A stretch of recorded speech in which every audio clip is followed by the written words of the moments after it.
This is TWiT. One other interesting legal development related to video games, if you are a gamer and know gamers, you may be familiar with the concept of a loot box, which is something that you spend actual real-world money on in your game, and then it's a mystery what's going to pop out of there. Something is, you're definitely, you're buying something.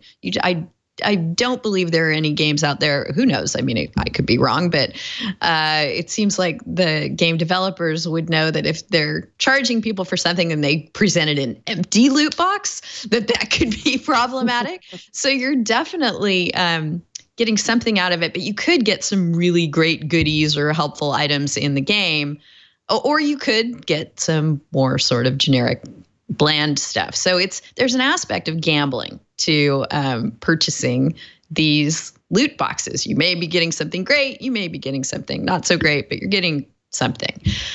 In Hawaii, there are two bills pending that are focusing in on that gambling aspect of loot boxes. And this is not just unique to Hawaii.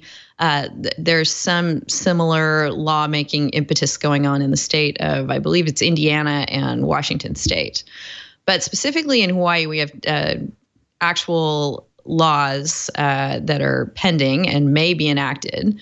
One of them would prohibit, and goodness knows how they're going to implement this, they would prohibit retailers from selling games that include a system of further purchasing a randomized reward or rewards to anyone under 21. So they're concerned about that gambling aspect and how it could be harmful to those under 21. The lawmakers have said specifically, and this is in the proposed legislation, unlike traditional card games or other games of chance, the ubiquitous reach of video games, which require active, lengthy participation and exposure to the psychological manipulation techniques of exploitive loot boxes and gambling-like mechanisms, presents potentially harmful risks to the financial well-being and mental health of individuals, and especially of vulnerable youth and young adults. So again, we're trying to keep dangerous things away from young people in this one part of this one bill. And then there's another bill that is probably a little less controversial, probably a little easier to implement, that would require a prominent, easily legible, bright red label to appear on games with loot boxes or on their online retail pages. Warning of in-game purchases and gambling-like mechanisms, which might be harmful or addictive.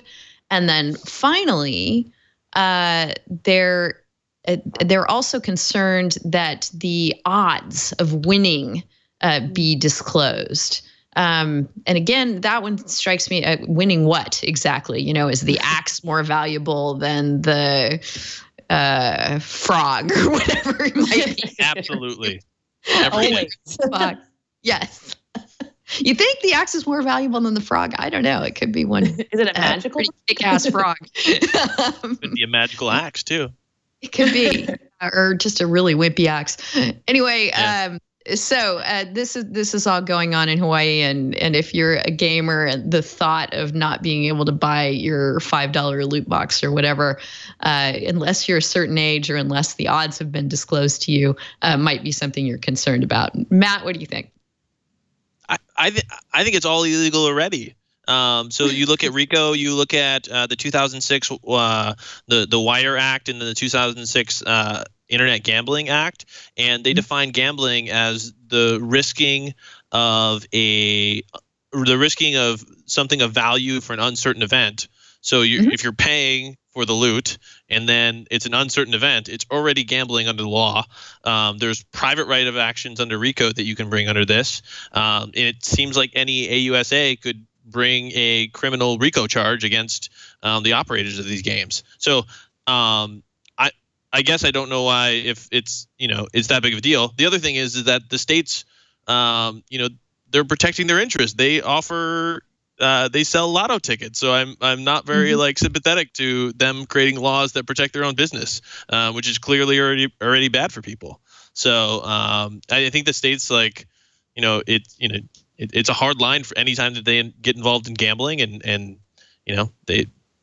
so that's but yeah, I think under the 2006 Act and under the RICO and the Wire Act that this is already illegal. Shh! Don't tell the current administration. How tax laws. The current administration loves gambling. That's right. How they want. I mean, he runs casinos. Not very well, but he runs them. Al Capone was gotten on tax laws, right? So maybe this is how the current administration comes after the video game industry. We're getting you on RICO. No more gaming whatsoever. Gabby, what do you think? The states are going to have to be really careful with how they draft these. If they have a certain plan in mind. I was reading some of the docs that we had sent around, and one of the pieces of language said that this particular legislation was aimed at predatory mechanisms designed to exploit human psychology to compel players to keep spending money in the way casino games do. And when I read that, I don't hear reference to uncertainty. My thought is, does that include coins to extend my life on a game? Where do we draw the line of where we might be crossing over into the uncertainty category? If I'm being promised if I spend $5 and can live a little longer on level 5, where does that fall? And so I think it's going to be an interesting drafting exercise to see not only what you can capture to be truly illegal, but then how people design around it. To say, okay, that's a nice law, but I'm doing this now. So they're still exploiting this human weakness that they talk about to get people to engage and to pay money to monetize their app, but they may just be right outside the law as drafted.